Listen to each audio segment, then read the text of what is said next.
Recently, I was in a boxing match for charity. Don't ask me how I got involved. I still don't know. Every time they would call me, I would say no, but somehow about 2 weeks ago, I found myself in the ring fighting a professional boxer. What I did prior to the fight was I started a 3-week training regiment where I would at least know how to do the basics.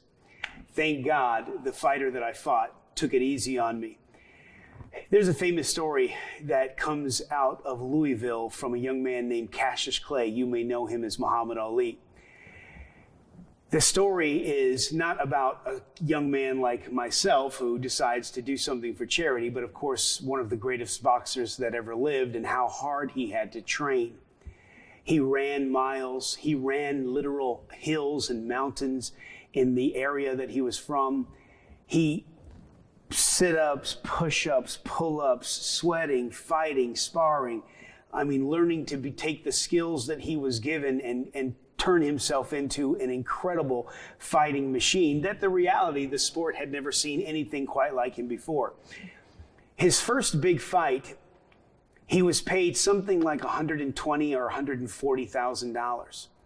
And what he said was amazing. He said, I fought that fight and I got that check and I looked at it for just a few minutes and then I ended up handing it over to his then wife. His wife got the check and she went to cash it. Now here's the point of the story I'm trying to tell you.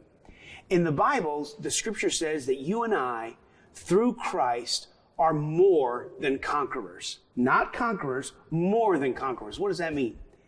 Well, if I can put it to you in these terms, Cassius Clay did all the training. Cassius Clay took all the punishment. Cassius Clay won and lost in the ring.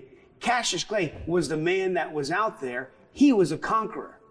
But when he got the benefits of all of that, when he got the payment for all of his work, he gave it to somebody else.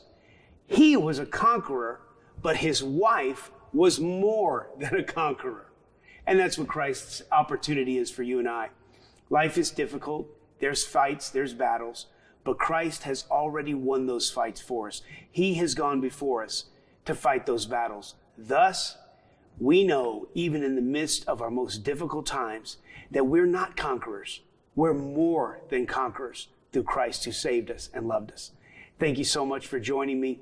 I wish you and your family a great, great Merry Christmas and a Happy New Year.